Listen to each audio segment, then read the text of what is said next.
Dobrý den, vítáme vás na dnešním webináři. Jsme tu pro vás nachystaní s Ondrou na to, že vás provedeme dnešním tématem, které se týká lateral movementu. Je to webinář, na který máme zhruba 60 minut, včetně dotazů, tak uvidíme, jak to budeme časově zvládat. Je to poměrně našlapané, nadupané informacema, takže máme se na co těšit. Tak jenom za sebe Ondro. taky dobré ráno, dobrý den. Vítám vás na našem webináři a předávám slovo opět kolegovi. Tak, jdem na to. Co nás čeká? Nejprve úvod k lateral movementu, pak se podíváme na architekturu nasazení, tak abychom ten lateral movement vůbec byli schopni zaznamenat, jak má být monitoring nasazený v síti. Pak se podíváme na slabiny SAMBI, podíváme se na RDPčko, různé administrativní záležitosti, WinRM, na poisoning v DNS a local multicast name resolution protokoly a celé si to budeme ukazovat vlastně na našem laboratorním prostředí, na které, když se podíváme, tak vypadá nějak takhle. Je to vlastně prostředí, které jsme si vytvořili z několika backup které jsme si nahráli. Můžete si to tím pádem vlastně vyzkoušet úplně stejným způsobem, vlastně použít backupy a podívat se na různé útoky typu lateral movement nebo ransomware a prohlédnout si, co vám o tom vůbec Grey Cortex je schopen říct. Takže toto je schémátko sítě, jakým způsobem to vypadá. Z pohledu eventu je to o něco pestřejší.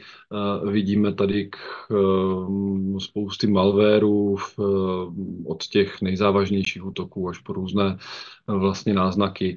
Budeme se u každé z těchto variant dívat na jednotlivé detekční fáze, případně na nastavení. Takže pojďme zpátky na prezentaci. A Já možná ještě, než se do toho ponoříme, tak bych jenom ještě doplnil informaci. Samozřejmě jsme připraveni na vaše dotazy, to znamená, pokud budete mít nějaký dotaz, tak nebojte se využít vlastně ten Q&A neboli question and answer bar. Já samozřejmě ty dotazy budu monitorovat a buď do toho kolegovi vstoupím, pokud to bude hned třeba k něčemu, co vykládáme, a nebo si to potom necháme hezky na závěr a budeme se snažit na ty dotazy odpovědět. Jediným ještě, co mě napadá, jestli to, potom, až se dostaneme k té praktické ukázce, jestli třeba si nevypnout tu kamerku, aby jsme zbytečně neomezovali obrazovku. to je možná, Ondro, dobrý nápad. I to uděláme hnedka na začátku. Tak. Takže kameru máme vypnutou a pojďme se podívat na to, co to je tedy ten lateral movement. Lateral movement je skupina útoků, který vlastně má za cíl umožnit útočníkovi jeho šíření v rámci vnitřní sítě. To znamená vlastně rozšíření nějakého báze, napadnutí zajímavějších zařízení, v podstatě kompromitace dalších zařízení v rámci jeho cesty po vnitřní síti oběti.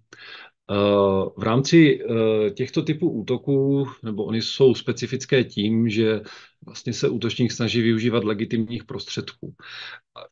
Je to z toho důvodu, aby udělal co nejmenší hluk, aby nebo aby šance k rozpoznání byla co možná nejmenší.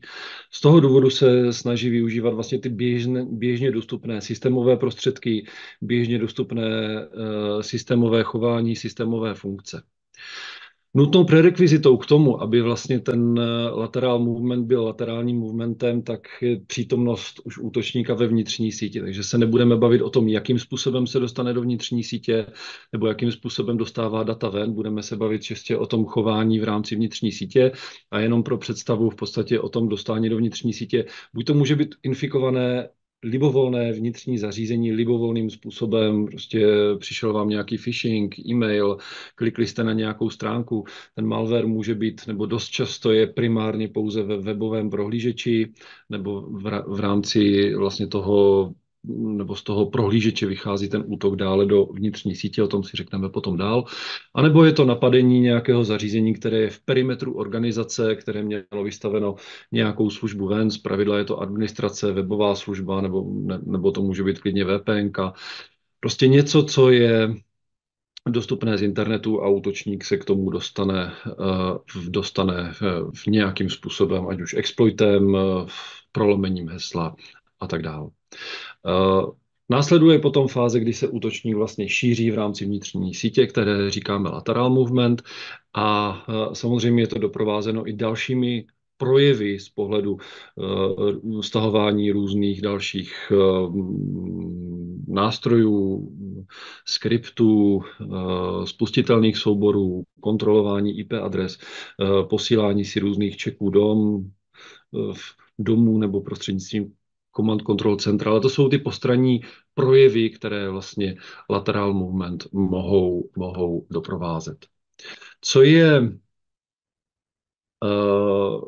možná dobré říct na začátku, v rámci praxe jsme zaznamenali, že hodně uživatelů si plete pojem lateral movement se Samba pivotingem. Tohle to jsou dva různé pojmy nebo oblasti, které se často zaměňují nebo bývají zaměňovány. Abychom to jenom na začátku uvedli na pravou míru, tak lateral movement je vlastně obecný termín označující techniky používané pro šíření v rámci vnitřní sítě. Ve srovnání se SMB pivotingem, kdy to je přímo technika, která vlastně používá službu Samba jako nějakou proxy pro další působení v rámci vnitřní sítě. Prostě útočník se dostane na Sambu nějakého stroje různou technikou, zase budeme se o ní bavit, a s prostřednictvím tohoto stroje napadá další zařízení, typicky doménový kontroler nebo další hopy v rámci sítě, tak, aby se dostal k těm důležitým informacím pro něho cenných.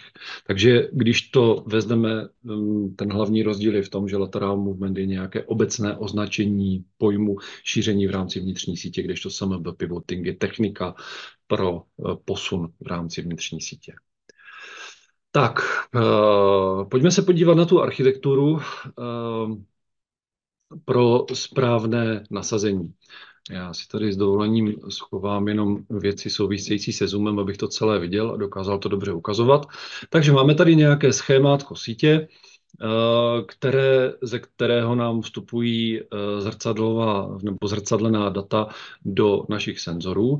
A k tomu, abychom vlastně dokázali analyzovat nebo detekovat lateral movement v rámci vnitřní sítě, musíme mít pokryté ty příslušné segmenty, které jsou důležité, protože když budeme mít pokryté pouze páteřní prvky, tak my neuvidíme pohyb v rámci nebo komunikaci v rámci těch jednotlivých dílčích segmentů. Tady je důležité zmínit třeba datová centra, DMZky, nebo ty různé segmenty, které jsou prostě pro nás kritické pro ten monitoring lateral movementu, a je potřebné mít do nich nebo z nich mít vyvedený vlastně příslušný spam port, tak abych jsme do nich viděli a věděli, co se z nich přesně děje, protože kdybychom potom sledovali pouze na páteři, tak třeba komunikace tady z téhleté levé části do pravé části by viditelná byla, ale vnitřní komunikace tady v téhleté pravé části by nám v tom spamu chyběla, protože se ten provoz vlastně vytáčí na tom nejnižším switchi a my bychom o něho tady tímhletím způsobem přicházeli. Takže je potřeba vědět, jak ta architektura sítě vypadá a mít správně pokrytá data, abychom se k tomu důležitému vůbec dostali a viděli to. Tak, o čem se dneska budeme bavit v detailněji v té nadcházející části? Je to konkrétně protokol Samba, který je vlastně nejpoužívanější v rámci tady těch lateral movementů, kdy jsou zneužívané vlastně různé služby, VMIC, PowerShell, přístupy na systémové disky, přístupy k souborům, využívání různých knihoven nebo nástrojů, například protisk Spool SS, a řada dalších. Není to dneska úplně vyčerpávající, protože máme na to jenom hodinu a nedokázali bychom to všechno vlastně v rámci toho vymezeného času nějakým způsobem obsáhnout. Stejně tak se nebudeme bavit nebo nebudeme ukazovat jednotlivé exploitační techniky nebo techniky toho napadení. V podstatě budeme se bavit obecně.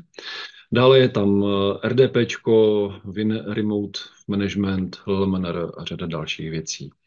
Tak a pojďme se vrhnout jako první na Sambu. Ondro, já ti předám na chvilku slovo. Tak, děkuju. V podstatě v rámci Samby, respektive Samba pivotingu, máme hned několik, řekněme, těch technik nebo různých, řekněme, prostředků, jak dokážeme zneužít Sambu ke škodlivým činnostem.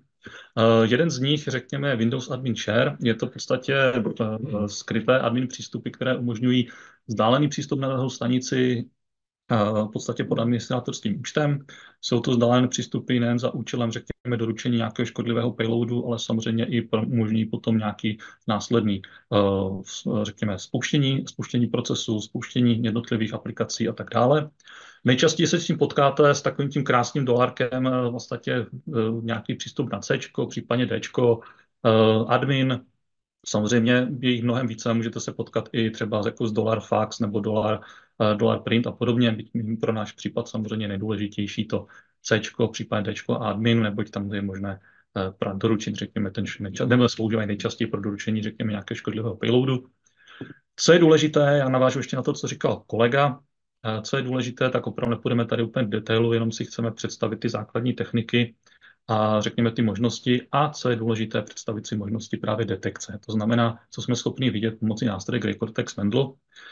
Pokud se podíváme už tady na ten obrázek, tak tady je ukázaných pár nějakých základních print screenů, to znamená, jsme schopni vidět přístup, ať už na nějaký ten admin share nebo nějaký ten IPC share. Když se posuneme v rámci slajdu dále, tak v podstatě tady máme vytažený, čím jsme schopni v podstatě dneska to detekovat. To znamená, že v rámci Grey Cortex Mendelu jsme schopni detekovat nějaký ten přístup na admin share, řekněme 3 variantama nebo třema našima detekčníma nástrojema. A první z nich je v podstatě v rámci klasické DPI inspekce, to znamená v rámci naší IDSky. Druhá část je v podstatě pomocí nějakého tagovacího engineu, nebo jsme schopni zjistit, že vznikl nějaký nový komunikační vektor, nebo nějaké zařízení komunikuje při pomocí SMB protokolu někam, kam dříve nekomunikovalo. A zároveň jsme schopni pomocí v podstatě network behaviorálního modelu vám ukázat alert, který říká, toto zařízení třeba komunikuje v nestandardním objemu, ať už se to týká z pohledu třeba počtu peerů, nebo z počtu flow, nebo z počtu případně přenesených dat. Pokud bychom se podívali na praktickou část, poprosím kolegu, aby klikl potom vlastně do Grey Cortexu. Tak tam.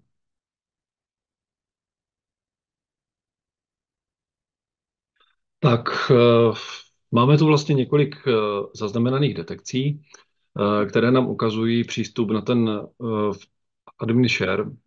Jsou tady tohleto v podstatě různé malwary, které přistupují v rámci prolomení účtu na admin share. Jenom tu je důležité možná ještě říct něco o tom přístupu v rámci Samby a o prolomení. Tady je potřeba vlastně vědět, že ten útočník už má nějakým způsobem získané ty oprávnění na to, že tam může přistupovat a my v podstatě potřebujeme ověřit legitimitu toho zařízení, které nám na ten cíl přistupuje.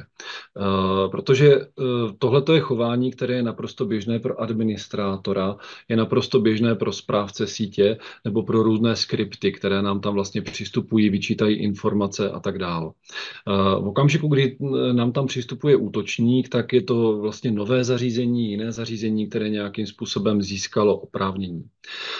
Tady je potřeba si uvědomit, že třeba Samba je protokol, na který se zpravidla nedělá nějaký slovníkový útok nebo útok hrubou silou, protože v rámci Microsoftích politik jsou vlastně přihlašovací údaje, nebo je přihlašování nastaveno tak, že každý uživatel se by default může pokusit přihlásit v 10krát. V rámci hardeningu se to snižuje ten pokus, nebo počet těch pokusů na 5 nebo na 3, což znamená, že běžně, pokud ten útočník vlastně provádí nebo se rozhodne provést nějaký pokus o přístup, tak je to buď s heslem, které se rovná, nebo které je stejné jako přihlašovací jméno nebo na prázdné heslo. To jsou 2 pokusy, v rámci kterých je jeho cílem, aby ten účet nezamkl, protože v okamžiku, kdyby takhle pustil slovníkový útok na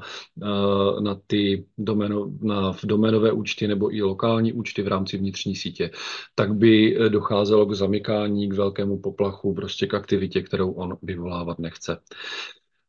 Když se podíváme v dohloubky, co tu vlastně vidíme, tak je to o tom, že je tu nějaký administrátor v admin share, je to zaznamenáno vlastně i v rámci metadat, v rámci těch flow, kdy tu vidíme vlastně někde ty admin sharey.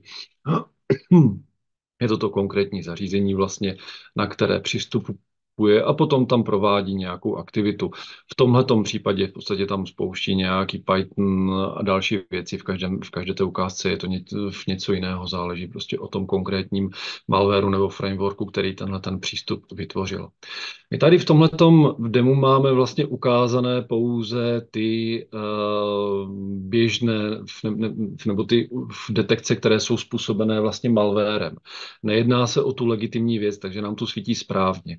Ale v okamžiku v té reálné síti, když tam máme přístupy administrátorů, skriptů, vyčítání různých dat, tak těch prostě přístupů je tam většina, nebo valná většina, nebo 100% je legitimních. A my potřebujeme nějakým způsobem tady oddělit zrno od plev, protože těch přístupů můžou být desítky, stovky, tisíce v závislosti na tom, o jakou síť se jedná, jakým způsobem je nastavená.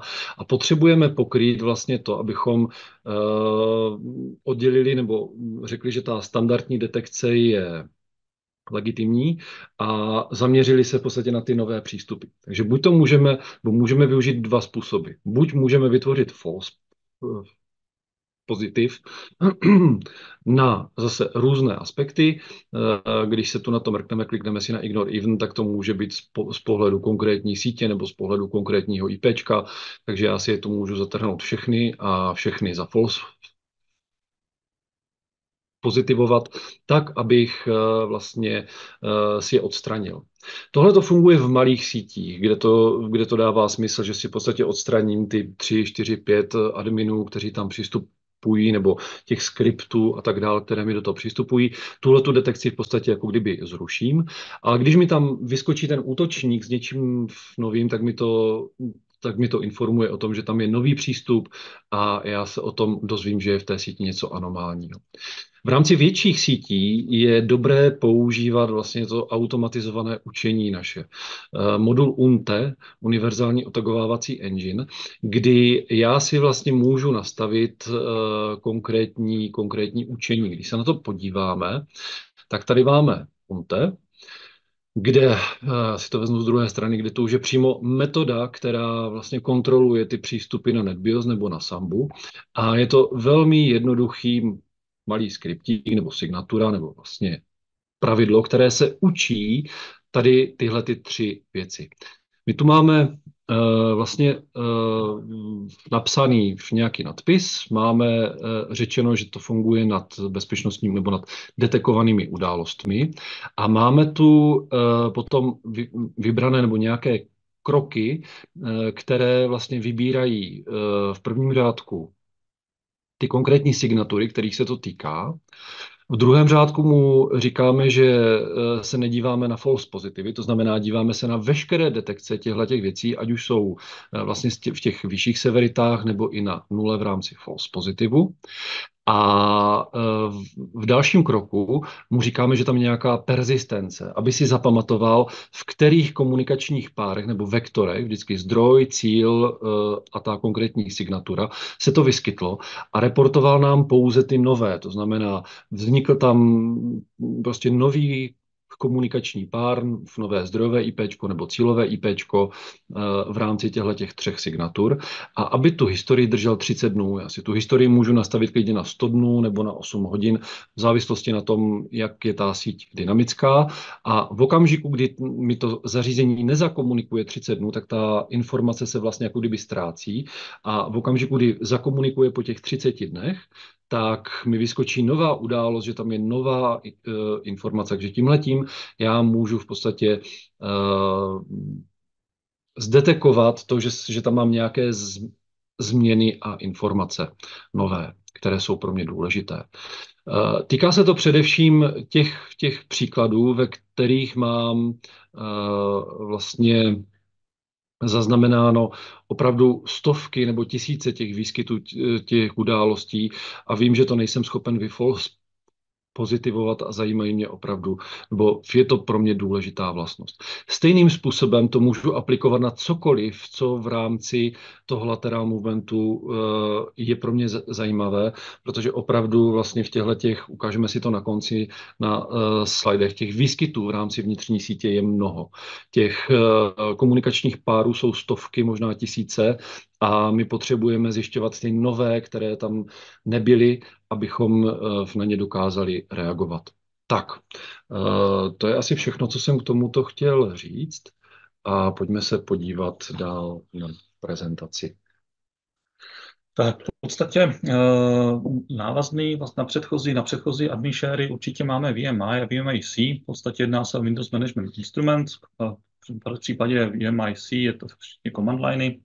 V dovědku, řekněme, tohle je sice část, která v posledních verzí Windowsu 10 a Windowsu 11 byla potlačená, nicméně Windows VMI zůstává. Jedná se o nějaký, řekněme, definovaný standard pro management přístup, pro předávání informací, notifikací a samozřejmě konfiguraci v rámci jednotlivých Microsoftových komponent, co samozřejmě umožňuje útočníkovi spustit víceméně v rámci tohohle VMI, jak spustit jakýkoliv škodlivý příkaz nebo kód nebo skript, může tam spustit aplikaci, nahodit proces a tak dále. V podstatě je to určitě zase záležitost, které stejně jako v předchozím případě můžeme potkat v rámci různých management nástrojů, ať už přímo třeba od konkrétního výrobce v případě Microsoftu, tak samozřejmě můžeme tam potkat i v podstatě nějaké naskriptované, automatizované skripty, které tohle využívají. A stejně tak právě potom je potřeba se na to podívat, jestli to opravdu je jestli je to ta chtěná činnost, anebo je to, řekněme, něco, co může být potenciálně škodlivé nebo minimálně podezřelé. To znamená, je potřeba to nějakým způsobem detekovat a je potřeba na to, pokud se to tam vyskočí a máme tam to asistované učení, tak je potřeba se na to potom samozřejmě nějakým způsobem podívat, analyzovat a následně na to reagovat. V případě detekcí, jakým způsobem detekujeme v podstatě nějakou přítomnost vlastně v podstatě VMI v rámci síťové komunikace nebo využití VMI v rámci síťové komunikace, tak je to vlastně stejné jak v předchozím případě. To znamená, detekujeme to jak už na základě signaturní detekce v rámci DPI inspekce, stejně tak pomocí vlastně vzniku nového komunikačního ventoru v rámci univerzálního tagovacího engineu a stejně tak v rámci toho outlieru, kdy jsme schopni vlastně zase říct nějaký praporek, kdy říkáme, hele, tady je nějaký nestandardní objem komunikace, ať už v rámci počtu flow nebo počtu komunikačních pírů, které nejsou pro tohoto konkrétního hosta běžný. Tak pojďme se podívat na praktickou ukázku. Zase máme zde vlastně vytažené přístupy k VMI a možná ještě dobré říct v rámci tohoto, že to, co my tu ukazujeme, tak je primárně signaturní detekce, protože ta se nám jaksi dobře simulovala v rámci těch backupů.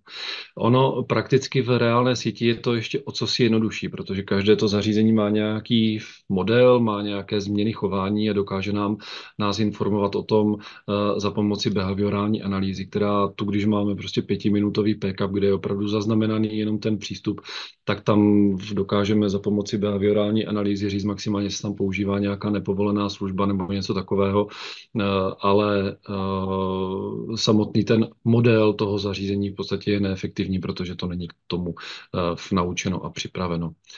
To, co vidíme tu konkrétně u toho VMI nebo u té signaturní detekce, tak je zase přístup na RPCčko. Není to port 445, ale je to vlastně vyvolané z 445, kdy to RPCčko se spouští na vysokém portu. On to začíná od nějakých portů 42 000 něco, teďka nevím, jestli jsem úplně přesný, neberte mě přesně za slovo, kdy si vlastně otevírá novou službu, na které začíná komunikovat. Je to zase naprosto legitimní věc v rámci vnitřní sítě, ale útočník v okamžiku, kdy získává ten přístup na VMI, tak je to zase krásná kompromitace v doménového kontroleru libovolného zařízení. V podstatě je to velmi mocný aparát.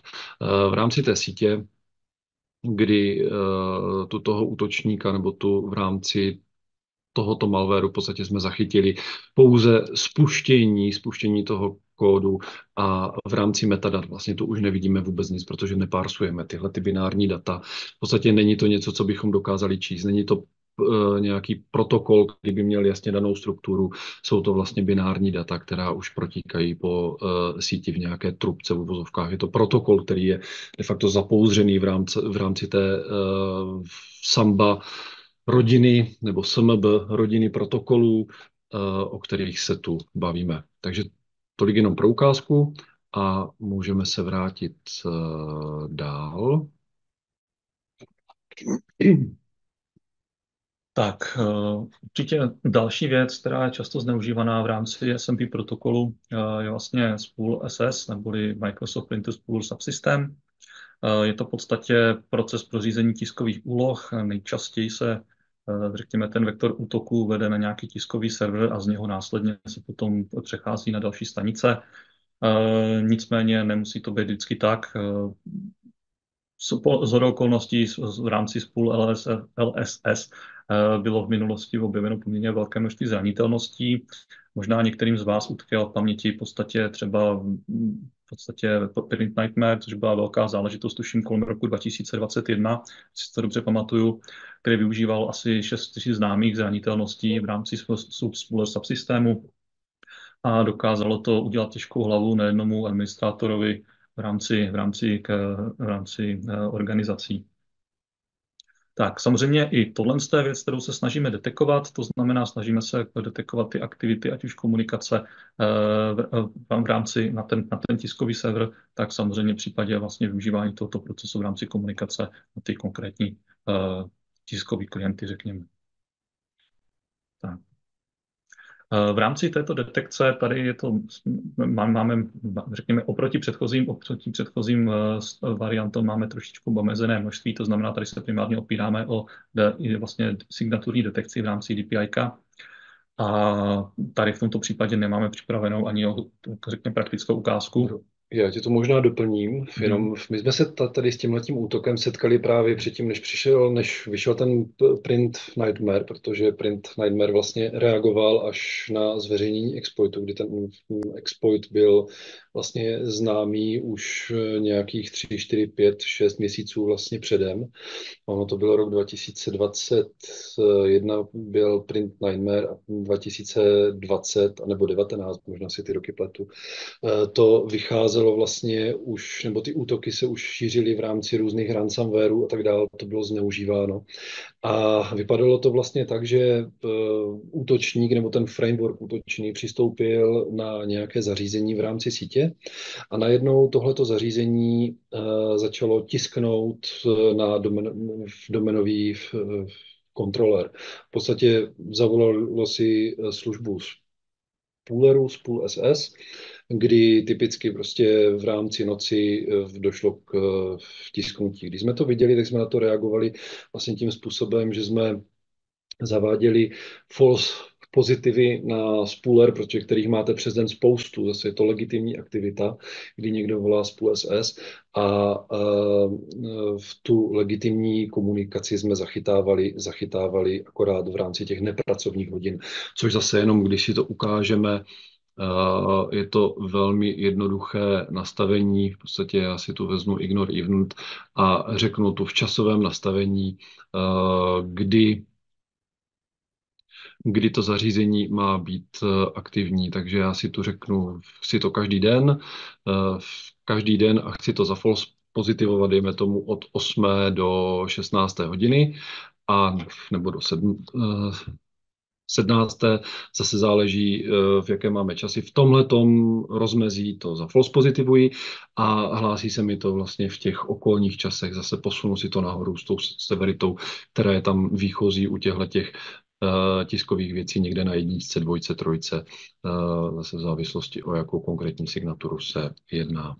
Tak přepínáme se zpět. Tohle z toho určitě děkuji za doplnění, tohle je určitě dobrá věc, kterou bylo potřeba zmínit, nebo určitě bylo dobré zmínit, protože možná ne každý je zvyklý, byť třeba má zkušenosti s Cortexem, tak to používat, tak to s ním pracovat. Tak, pokud se podíváme dále, tak samozřejmě máme tady PowerShell, což je nějaká multiplatformní v podstatě ať už command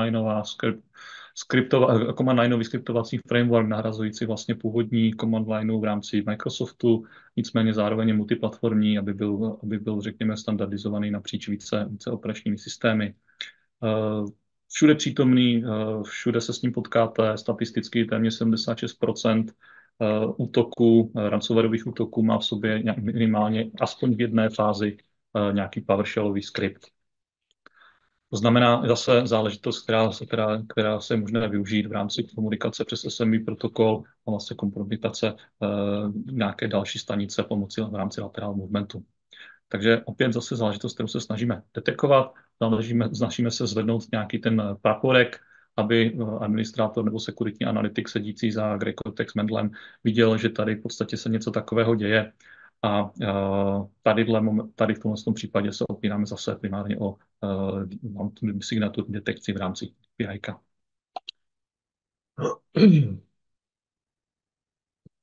Tak, pro ukázky tu máme jednak šifrovanou variantu a jednak nešifrovanou variantu. Je tu krásně vidět vlastně PowerShellový user agent. Já teďka si nejsem jistý, jestli to úplně komunikuje ve vnitřní síti. Ne, toto jsou odchozí věci, vlastně, které jdou už ven. Je to zase zachycený konkrétní skript, který vlastně vychází z PowerShellového user agenta, který jde mimo, plus samozřejmě detekce v rámci SAMBY, ale toto máme všechno na portech 80 nebo na HTTP službě na různých portech. Co je zajímavé, tak my jsme PowerShell schopni detekovat i v rámci šifrované komunikace. Vlastně na základě otisků v téhle 1.2, 1.3 v podstatě se dozvíme o tom, že tam nějaký PowerShell odchází, což je poměrně přínosné, že prostě vidíme aktivity, které jsou vyvolané v podstatě tady tímhletím user agentem. Jinak PowerShell je vlastně detekovaný jednak v Sambě a jednak v rámci HTTP dotazů, které se prostřednictvím něho vytvářejí. To je asi obecně všechno, co tady na tom je důležité. A tak, v podstatě dostáváme se dál. Určitě PS exec, zase jedna záležitost, se kterou určitě máte všichni zkušenosti a běžně ji používáte, nebo minimálně vy jako administrátoři. PS exec jedná se v podstatě o Microsoft Sys Internal Utilitu, nebo řekněme Management Framework, kdy se používá pro vzdálenou správu vlastně těch jednotlivých klientů bez nutnosti vlastně instalace klienta. Kdysi dávno, úplně na začátku, byl údajně požadavek za vznikem PSX jako náhrada Telnet protokolu. To znamená, opravdu to bylo primárně psané pro tu zprávu v rámci command liney. Využívá pro navázání spojení Microsoft Service Control Manager, nicméně potom pro samotnou komunikaci už využívá SMB protokol. Je to poměrně mocný nástroj, tím, že vlastně SIS internal mají všechny zařízení v sobě a je tu zvýše možné ho využívat, tak je často řazen. Určitě máte zkušenosti, pokud máte nějakého next-gen, řekněme next-gen endpointí ochranu, tak jste se určitě setkali, že PSX je určitě jedna z prvních utilit, která je zařazená mezi takzvané potenciálně nechtěné aplikace a většinou ty koncový endpointi se můžou zbláznit, když tam ten PSX začnete používat a musíte to všechno výjimkovat a podobně. A je to přesně z toho důvodu, že to je velice oblíbený nástroj právě k používání nejen klasických konfiguračních činností, ale samozřejmě těm škodlivým nebo potenciálně škodlivým činnostem. A to řekněme i v té fázi toho living of the land ataku, kdy využívám opravdu jenom vlastně ty systémové prostředky a systémové nástroje, protože abych netrigroval, řekněme, nějakou úroveň ochrany, protože ten PSX vlastně ten tam je a je tam nativně k dispozici. Takže když to zhrnu, nebo řeknu jednoduše, tak PSExec je vlastně utilita, která je využívána k pivotingu, Přesně tak. Jestli to takhle můžeme zahrnout. Přesně tak. Co se týká detekce, tak tady máme možnost detekovat vlastně 3 způsoby, jednak v rámci signaturní detekce, tak samozřejmě i v rámci vlastně našeho tagovacího engineu, kde vlastně detekujeme nový komunikační vektor. Je potřeba se naučit vlastně to, co je zase běžné s využíváním PSExecu v rámci vnitřní sítě, tak, abychom se dozvěděli o těch nových použitích PSExecu, protože když se podíváte do vnitřní sítě vaší, tak PSExec je prostě používaný opravdu víceméně ve všech prostředích, prostě on využívaný je a potřebujeme vidět ty nové vektory a v okamžiku, kdy je využívaný, tak nebo začne se využívat hodně, tak tam naskakují ti outlieri. Přesně tak. Platí tady v podstatě to též, co jsme si říkali u těch handshare a podobně. Je to opravdu potřeba dělit to zrcadlo plev, aby jsme věděli, co je jako řekněme relevantní a co je potenciálně škodlivé, nebo minimálně podezřelé z pohledu dané komunikace. Tak zase, když se na to podíváme, tak běžíme prostě na sambovém portu. Máme tu dvě zařízení, které vlastně prostřednictvím toho PS execu komunikovali. V základu je tahle ta signatura nastavená poměrně nízko, protože je to naprosto běžná věc, je to běžný nástroj, který se využívá a když si to rozklikneme do více detailů, tak tu uvidíme vlastně detekci těch jednotlivých přístupů, je jich poměrně hodně, protože ten PS exec prostě potřebuje v podstatě pro ty příkazy vytvářet nové flow. No a vidíme tu vlastně přístup na admina a ten PS exec tu máme někde dál spuštěný, tu ho máme konkrétně vlastně, kdy je to zase trubka, do které vstupují nějaké další záležitosti a ten útočník ho takhle využívá pro další probublávání v rámci sítě.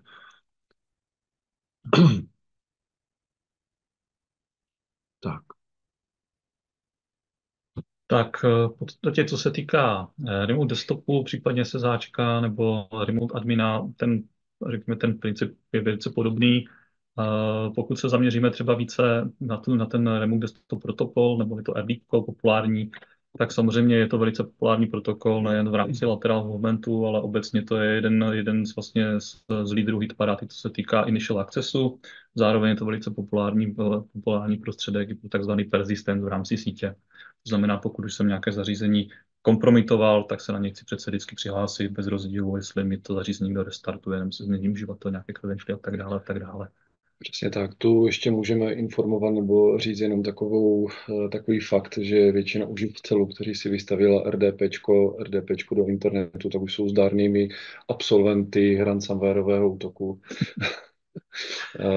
Je to prostě opravdu věc, která se počítá na pár dnů v rámci kompromitace z internetu. To de facto vidíme i tu napravo, kdy vlastně jsou tu, nebo je tu ten průběh vlastně toho útoku nebo připojení, kdy tu nevidíme akorát ten slovníkový útok nebo prolomení toho účtu, které trvá prostě nějakou dobu, ale vidíme to v podstatě od nějakého proskenovávání až po to úspěšné přistoupení vlastně na admin account v rámci vnitřní sítě, ze kterého potom ten útok probíhá dál. Takže zase pro správu RDPčka platí to, co jsme si říkali předtím, je potřeba mít nějakým způsobem naučené ty běžné vektory v rámci vnitřní sítě, tak abyste nesledovali, že máte v rámci vnitřní sítě v denně 16 000 přístupů na RDP nebo zaznamenaných flow, které vám neřeknou vůbec nic, ale vy potřebujete vědět o tom, mám tady nějaký nový přístup, který je pro mě prostě důležitý, který potřebuju zkontrolovat a vědět, jestli je OK nebo není OK. Mhm. Tak, co se týká detekce, opět tady to máme celou řadu, to znamená, ať už klasicky v rámci DPI, tak signaturní detekci, outlier, tak stejně tak schopný i ten vektor útoku sledovat. Tak, tady asi moc nemá smysl co vysvětlovat. Možná bychom mohli zmínit ty další protokoly SSH a v radmin. U nich je to velmi podobné jako u RDPčka s tím rozdílem, že minimálně SSH má lepší bezpečnostní funkce z pohledu internetu, takže tam to vystavení do internetu prostě není tak nebezpečné jako v případě RDPčka, minimálně z pohledu krekování té služby. Kdy prostě krekování RDPčka je poměrně jednoduchá záležitost u toho SSH. Tomu tak není. S radminem se potkáváme především v prostředí nebo v případech ransomwareových frameworků. Není to úplně tak běžná služba, která by se používala běžně, ale zase umožňuje nebo obsahuje pár zranitelností, které bývají přítomné a z toho důvodu v okamžiku, kdy uvidíte sken v rámci vnitřní sítě na port 4899, tak silně zbystřete, protože je to vlastně pokus o detekci R-admina a může následovat pokus o jeho zneužití. Všechny frameworky, které jsem zatím viděl, nebo všechny ne, ale valná většina, která vlastně má tu funkcionalitu, že prozkoumává nebo proskenovává vnitřní síť, tak v okamžiku, kdy vám ransomware proskenovává nebo nějaký útočník proskenovává vnitřní síť, tak ten R-admin je vždycky zahrnutý do seznamu těch několika portů, které se proskenovávají. Vždycky je to R-admin, RDPčko, Samba, případně další záležitosti typu různé webové, tomketí, javové záležitosti, které můžou být zastaralé a tak dále. Ale to už jsou poměrně hlasité a hlučné útoky, které prostě rozpoznáte výrazně jednodušeji než ten laterál movement. No mě ještě napadla v podstatě jedna informace nebo jedna věc, možná kterou bych tady zmínil. Určitě jste se potkali taky, řekněme, v kombinaci RDPka a SSHčka, neboli když se v podstatě RDP komunikace zapouzdřila do SSH tunelu, tak aby, řekněme, nebyla vidět a mohla projít tam, kde třeba klasicky 3389 je zakázaná. Já jsem se potkal s RDPčkou přes HTTPS, jo, kdy fungují i tyhle ty záležitosti. Jsou to vlastně zase frameworky, které se krásně rozpoznají. V okamžiku, kdy to ten útočník tady tímto způsobem vlastně zabalí, kdy napadne to zařízení v DMZC a protunelovává ho přes HTTPS, tak je to rozpoznatelné už na základě toho HTTPS zapouzdření, které prostě je jedním z markantů pro detekci. Tak, co tu máme dál? Windows Remote Management. Windows Remote Management je vlastně Microsoftí služba, která je to alternativa vlastně těch sambových protokolů, akorát přes webové rozhraní. Je to webová služba, která funguje na principu SOAP, to znamená, nemá to klasické GUIčko, na které jsme zvyklí. Je to vlastně webové rozhraní, do kterého já můžu posílat nějaké příkazy a získávat informace zpátky. Ta webová záležitost je velmi výhodná pro administrativní účely, nicméně je výhodná i pro útočníka, který v podstatě v okamžiku, kdy infikuje pouze prohlížeč a nemá přístup třeba na Sambu nebo na něco takového, tak může vytvářet poměrně jednoduše přístupy na webové prostředí v rámci vnitřní sítě a zkouší to. Takže v okamžiku zase, kdy zaznamenáte scan nebo port scan na službu 5985, potažmo 5986, může to být přes věc něčeho nekalého. A tahle ta služba se používá v podstatě k libovolným účelům. Je to zase de facto plný shell, kterým útočník získává přístup k datům, ke kompromitaci zařízení. Co je důležité říct, neexistuje na to, nebo aktuálně neexistuje žádný exploit, který by to nějakým způsobem proboural, nebo byl by to exploit typu remote to root, R2R, kdy vlastně vzdálený útočník se k tomu přihlásí. Vždycky je nutné mít prostě nějaký credentials nebo nějakou autentizaci do toho, nebo autorizaci k tomu systému. Zase pokud by to někdo chtěl krekovat vyloženě formou slovníkového nebo brute force útoku, je to nereálné, protože tady jsou používané vlastně stejná pravidla jako na všechny ostatní Microsoftí služby. To znamená, máte 5 pokus nebo defaultně v 10 pokusů na přístup v případě hardeningovaného zařízení. To bývá těch 5 nebo 3 v závislosti na tom, jak tvrdý máte nastavený hardening v rámci vaší organizace. Tak, jakým způsobem se to zneužívá? Zase enumerace uživatelů, SMB pivoting, spouštění různých věcí, povýšení oprávnění, vlastně podstrčení nějakých eskalačních skriptů do startupů, do plánovačů, tak, aby si to domenový administrátor vlastně spustil a potom s domenovým administrátorem už je to zase využití Kerberos TGT hashu pro implementaci golden ticketů a získání vlastně neomezeného přístupu v rámci vnitřní sítě. Je to hodně používáno zase, nebo hodně používáno. Je to poměrně jednoduchý útok prostřednictvím Windows Remote Management, takže ty frameworky to prostě mají zaimplementováno, tuhle tu funkcionalitu a je dobré proto sledovat nějakým způsobem, co se děje v rámci toho Windows RM prostředí. Protože Windows RM prostředí, jak jsem zmiňoval, je používáno prostě hojně pro provozní monitoring, bezpečnostní monitoring a tak dále. V podstatě dají se tím jednoduše získávat informace. Takže klasickou detekcí je ta signaturní, kdy já vidím v podstatě přístupy těch jednotlivých klientů.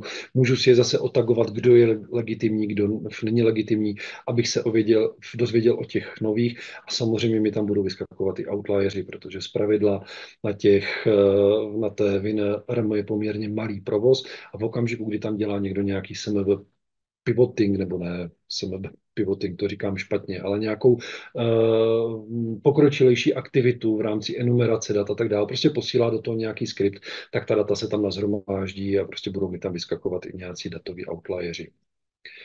Tak,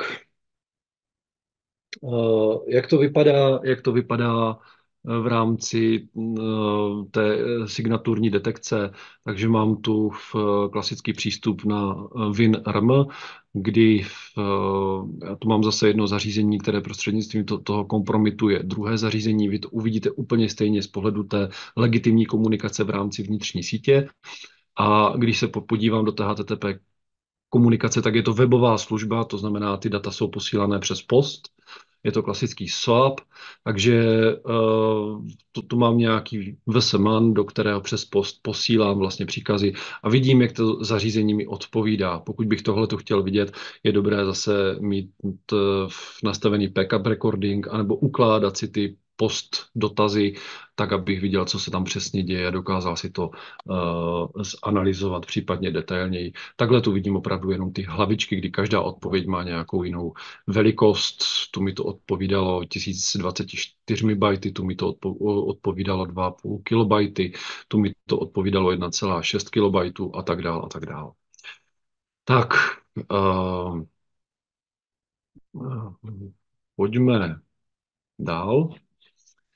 Co je zajímavou, nebo co lze rozpoznávat v rámci lateral movementu, tak je poměrně rozšířený útok na otrávení protokolu LLMNR nebo Multicast DNS.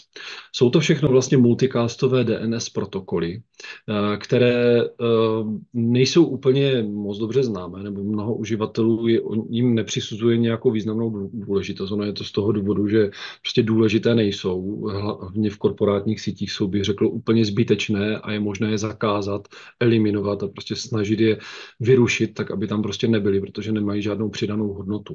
Abychom si to vysvětlili, o co se vlastně jedná, tak tu máme naznačené běžné využití DNS, kdy vy, když vytváříte nějaký DNS dotaz, nebo potřebujete zjistit překlad nebo v nějaké hostnameu, tak nejprve se ten operační systém dívá do DNS fileu, což je klasicky Windows System 32 etc. soubor host, kde máte nějaké lokální věce, pak se dívá do cache, zase můžete se podívat do své lokální cache ipconfig lomeno display DNS. V okamžiku, kdy to zařízení nenajde tady v těchto lokálních informacích tu svou dotazovanou záležitost, tak posílá dotaz na interní DNS službu, kde opět zase, když nezíská dotaz, tak využívá LLMNR, Local Link Machine, Multicast Name Resolution Request, který se dotazuje vlastně multicastově okolních zařízení. Funguje to potom tak, že vlastně ten útočník, který tady ten dotaz zaznamená, tak řekne, hele, to jsem já a připoj se na mě. V reálu to potom funguje způsobem tím, že ty zařízení to používají tu službu poměrně běžně při každém vstupu do sítě nebo zapojení, ať je to multicast DNS anebo LLMNR, tak vlastně vždycky pošle multicastový dotaz na tady tuhletu multicastovou IPv4 nebo IPv6 adresu. U multicast DNS to končí myslím, že 251, to je ale úplně jedno. Pošle multicastový dotaz, já jsem ten a ten a čeká odpověď, čeká nějakou dobu a v okamžiku, kdy mu nikdo neodpoví, tak pošle druhý multicastový dotaz, ten a ten jsem já a pošle tam svoje IPčko, že to je on vlastně, že tady tímhletím způsobem mluví. A tím se v podstatě zařadí do sítě. Je to určené v podstatě v rámci MDNS pro sítě, kde se nepoužívá centrální DNS server a je to jakási jeho náhrada. Prostě v malých firemních sítích to funguje naprosto skvěle, ale v těch korporátních je to zbytečné, prostě tam, kde máte lokální DNS nebo používáte interní doménu. Tam bych za sebe nebo v rámci hardeningu se tady tyhle ty služby vypínají nebo nedoporučuje se využívat, protože mají nulový efekt a opravdu hrozí riziko toho podvržení. To podvržení přichází nebo je efektivní v případě, kdy se doptává nějaké zařízení na základě nějakého zapomenutého skriptu, který tam běží, který bývá ve vnitřních sítích dost, když se doptává, kdo je tady tenhle ten hostname, který tady mám v tom skriptu a těch zařízení je tam hodně a potom, když přijde útočník a jenom na ty MNR záležitosti začne odpovídat a všem řekne, to jsem já, tak oni se na něho vehementně začnou přihlašovat, pošlou mu svoje credentials v rámci přihlášení na ten Samba protokol, on řekne, děkuji kluci, že jste mi poslali svoje autentizační údaje, já se s váma dál bavit nebudu. Útočník má nazbíraný interní credentials a používá je v další fázi útoku pro nějaké další autentizace, třeba pro přístup na ten Windows Remote Management a tak dále. Takže poměrně zajímavá věc. Používá se to primárně nebo zaznamenáno je to primárně pro to sbírání autentizačních hashů, ale můžete tím podvrhnout libovolný web, udělat man in the middle útok. Prostě je to taková zneužití té demokracie v rámci těch multicastových DNS protokolů. Jakým způsobem to můžeme detekovat? Je to zase prostě v rámci IDS detekce, nová služba, nová záležitost. My se za chviličku podíváme na to, jakým způsobem to vypadá v praxi, ty legitimní dotazy a ty legitimní odpovědi. Tak. Pak samozřejmě v okamžiku, kdy někdo na to odpovídá, tak to může být bráno jako scan interní na těch příslušných službách, případně další věci. Pojďme se přepnout. Máme tu vlastně nejdřív tu legitimní věc, kdy se nám zařízení dotazují, takže těch dotazů je celá řada. Já tu kliknu na někoho náhodného, abychom se podívali jenom, jak ten dotaz vypadá. Takže já tu mám zaznamenaný ten multicastový dotaz z nějakého zařízení na tu multicastovou adresu. Vidíme, že tu je ten port 5355, který patří LLMNR. A když se podíváme dovnitřku, tak je to v podstatě informace o tom, že jestli je tam nějaký desktop, nebo jestli v té síti existuje nějaký desktop, KPQ, bla, bla, bla. A čeká, jestli mu náhodou přijde nějaká odpověď. V okamžiku, kdy mu ta odpověď nepřijde, tak on sám posílá vlastně další multicastovou odpověď, že on je ten stroj, že si ten hostname bere. V okamžiku, takže to je to přihlášení do sítě. V okamžiku, kdy nastává druhá situace, kdy vlastně mu odpovídá někdo, takže my už tu vidíme konkrétní odpovědi na ty zařízení, tak je to v podstatě podvržení toho v DNS záznamu, to zařízení na tom začíná komunikovat, takže já si tu vezmu zase nějaký náhodný stroj, tady v tomhletom případě je tu viditelná odpověď, kdy už to konkrétní zařízení vlastně mu posílá odpověď, o koho se jedná vlastně, že on je ten nějaký stroj, se kterým on se chce bavit a v podstatě nastává tam už potom nějaká komunikace mezi těmi dvěmi zařízeními.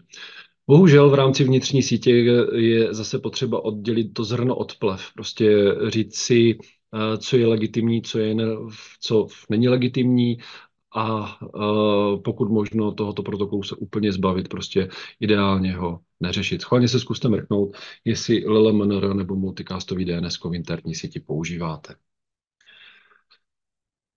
Tak, jaké máme další projevy v rámci vnitřní sítě? Jich je celá řada. To, co jsme tu řekli, tak jsou ukázky, prostě, které jsou velmi krátké. Může tam být v podstatě zneužití libovolné služby, cokoliv. Ondro, doplníš mě nějak?